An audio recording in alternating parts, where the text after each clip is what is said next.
innal mauta alladzi tafirruna minhu fa innahu mulaqikum. Katakan, maut yang kamu akan melarikan diri daripadanya, yang kamu takuti benar dia pasti akan datang menjemput kamu. Saudara-saudara hadirin yang saya hormati, datangnya memang tidak kita harapkan yang namanya maut, tapi sekali dia datang tidak ada pintu tempat kita lari.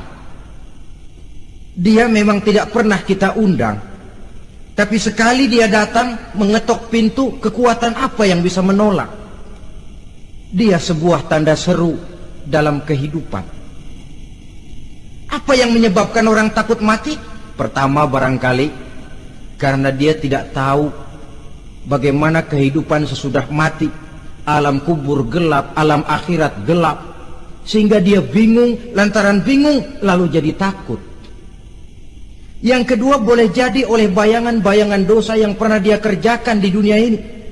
Kerjanya cuma menumpuk dosa. Dia gembira, bahagia, tertawa di atas tumpukan dosanya, merasa segan berpisah dengan seluruh kehidupan ini. Sehingga boleh jadi maut adalah sesuatu yang ditakutkannya benar dalam kehidupan. Tapi bagaimanapun takutnya, tidak ada tempat lari dari dia. Dalam ayat lain Allah jelaskan, aynama takunu yudrikumul mautu walau kuntum fi burujim musayyadah. Di mana saja kamu berada, dalam benteng yang paling tangguh sekalipun, maut pasti akan datang menjemput kamu.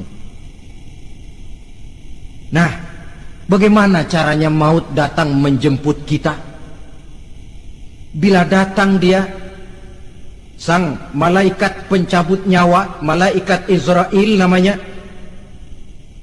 hendak mengambil roh kita. Dalam suasana macam begitu, di akhir kehidupan dunia, dalam berhadapan dengan sakaratul maut, terbagilah manusia dalam dua bagian besar. Pertama, yang menghadapi sakaratul maut itu dengan husnul khatimah, baik di akhirnya, sehingga pada saat ruhnya berpisah dengan jasadnya, kelihatan dia seperti senyum, mukanya cerah. Bahkan sebelum itu boleh jadi dia sempat meninggalkan pesan-pesan yang baik. Ada yang sempat azan, ada yang sempat baca Quran. Pernah kan nemui orang yang mau mati seperti itu? Yang sempat azan, yang sempat baca Quran, yang sempat meninggalkan wasiat-wasiat yang baik. Sebab apa? Malaikat maut datang menjemput mereka juga dengan baik-baik. Dicabut ruhnya perlahan-lahan, tapi sungguh pun perlahan-lahan. Pedihnya, sakitnya tetap tiada tara.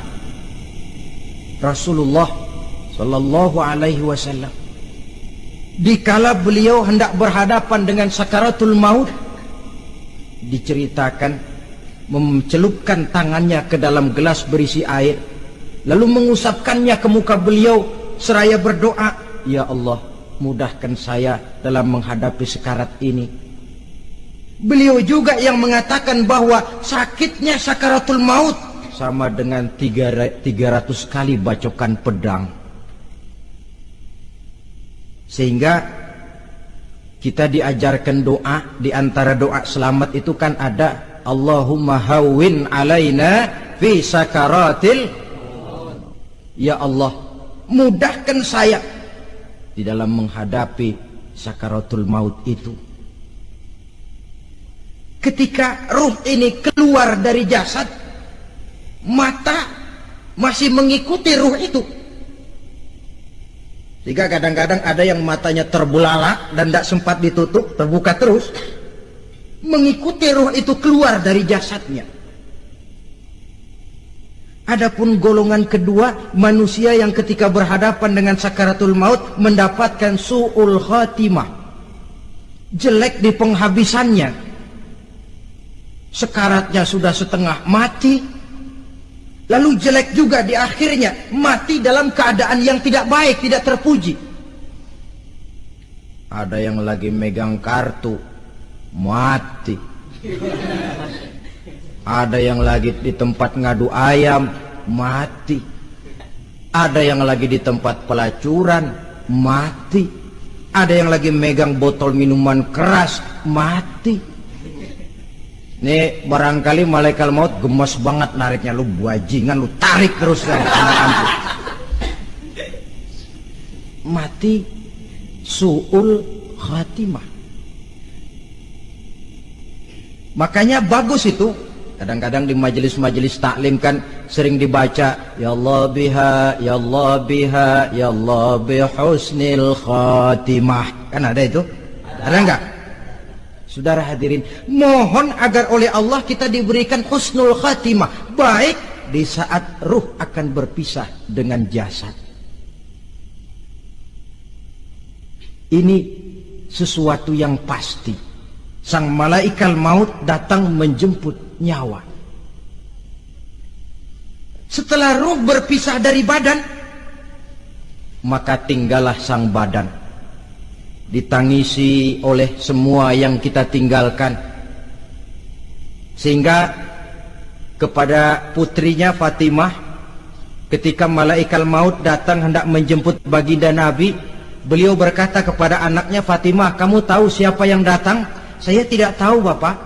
Yang datang hadimul lazat. Itu dia yang menghancurkan seluruh kesenangan dunia. Wa qati'u syahwat, yang memisahkan kita dengan seluruh yang kita cintai. Dia malaikat maut, Pak. Manakala jasad sudah ditinggalkan oleh ruh, itulah yang dikerubungi orang. Anak menangis, istri menangis, orang tua bersedih, teman-teman merasa kehilangan, menangisi jasad. Diuruslah jasad kita, dimandikan sebagaimana mestinya, dikafankan dengan kain putih 3 lembar. Itu yang hendak kita bawa kembali ke tempat asal kita. Pakaian sutra, jas yang mereknya Switzerland wool, kain yang Samarinda, sepatu yang Belly atau Beltoni, jam tangan yang Rolex, kendaraan yang serba mewah, tidak ada yang menyertai kita. Kain putih 3 lembar itu saja lagi. Demi setelah dikafankan, dibujurkan, kita menghadap ke arah kiblat. Orang banyak pun datang menyolatkan kita dengan 4 takbir, diiringi dengan doa.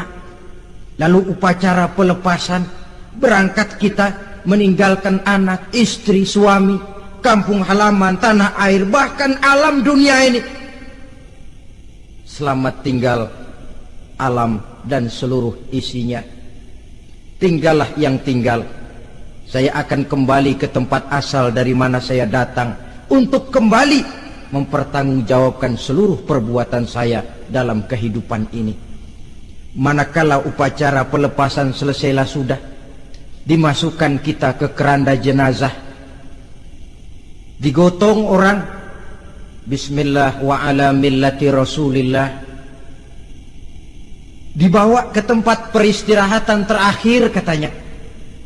Padahal dulu kalau mau kita istirahat, ke villa lah kita, ke Bali lah kita, ke Hong Kong lah kita, ke tempat-tempat tamasya yang indah. Oh, rupanya akan sampai juga perjalanan menuju tempat peristirahatan terakhir, yang luasnya tidak akan lebih dari 2 kali 1 meter. Diusung orang kita, diantarkan orang banyak. Manakala sampai ke atas liang lahat, pengusung jenazah dibuka, diturunkan kita ke liang lahat, dibaringkan. Gumpalan tanah akan jadi bantal kita, muka dibuka, dihadapkan ke arah kiblat. Setelah itu ditutup liang lahat kita dengan kayu. Masih belum kurang, diuruk dengan tanah. Yang menguruk orang-orang yang tadinya mencintai kita, menyayangi kita.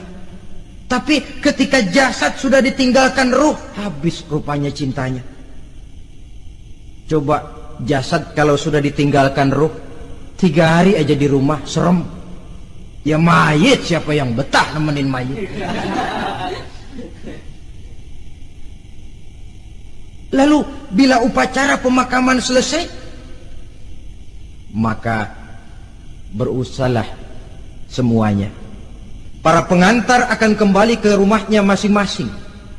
Maka masuk kita ke alam kehidupan, yaitu yang disebut alam barzah atau alam kubur. Apa selesai hidup sampai di situ? Tidak. Hanya beberapa langkah